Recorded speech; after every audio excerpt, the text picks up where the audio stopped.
নিত্যানন্দ প্রভু এক স্থানে, অদ্বৈত প্রভু এক স্থানে, ষষ্ঠী মহান্ত, দ্বাদশ গোপাল বিভিন্ন স্থানে আছেন।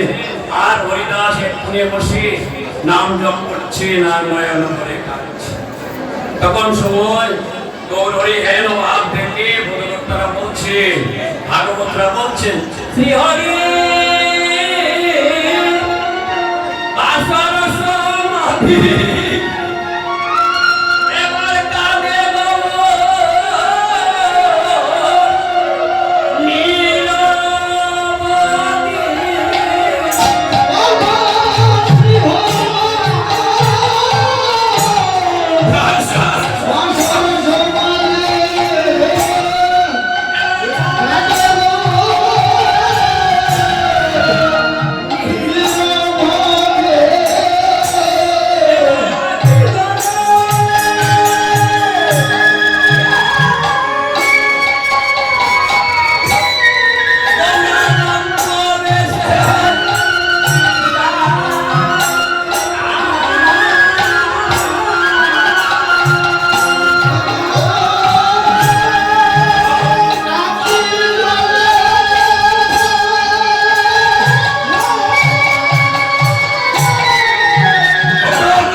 যজ্ঞের প্রাসাদ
লক্ষ্য করে মহাপ্রভু বলছেন, কি কথা বলছেন দেখুন। জনমে জনমে আমার ভক্ত হই,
আর যদি কোনোদিন দেখা হয় রঘুনন্দনের ব্যাখ্যাটা দিব।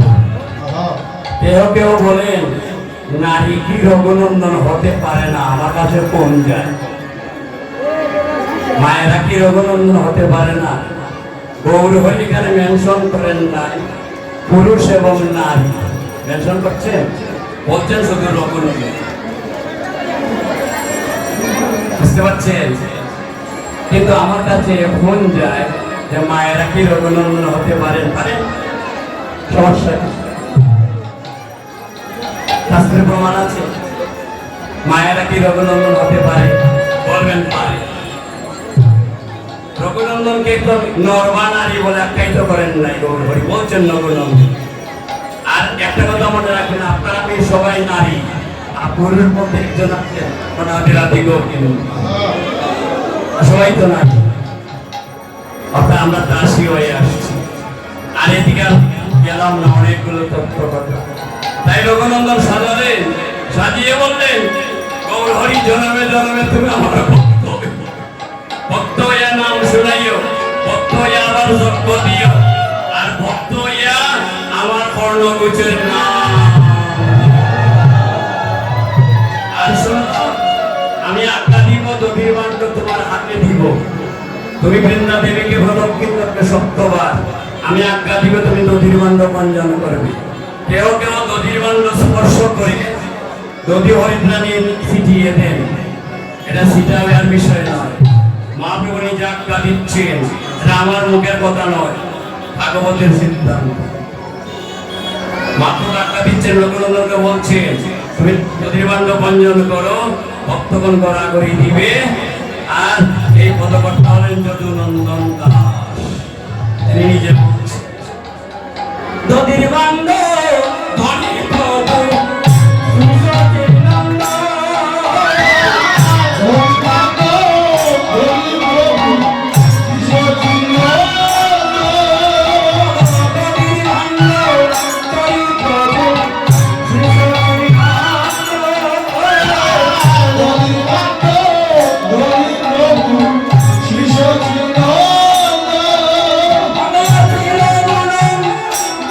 হাতে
আপনারা যারা যারা আছেন গৌর ভক্ত মণ্ডলী ভক্তিমতী মায়েরা বাবারা কেউ দাঁড়াবেন, আমি বিনয়ের সাথে আপনাদের শ্রীচরণে অনন্ত কোটি প্রণাম নিবেদন করি।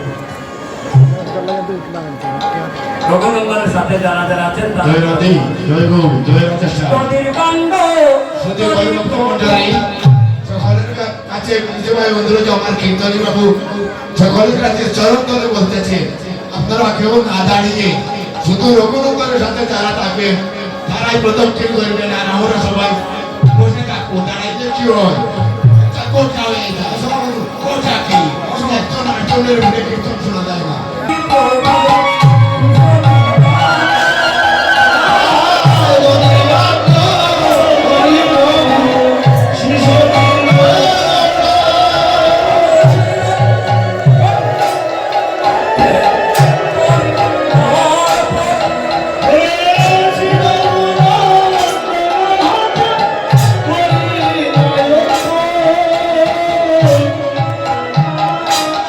Brother.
সুন্দরটাকে অসুন্দর করবেন না। আপনাদের শ্রীচরণে আমি অনন্ত কোটি প্রণাম করছি। দধিবান্য ভঞ্জন হবে, এরপরে ক্রমান্বয়ে দোলায় করা রঘুনন্দনকে আগে তুলতে হবে গড়াগড়ি দিয়ে, এরপরে আপনারা উঠবেন। আমার ছোট ছোট সেবক ভাইরা যারা যারা আছেন, আপনারা হাত দিয়ে বসে বসে একটা রাউন্ডে হাত দিয়ে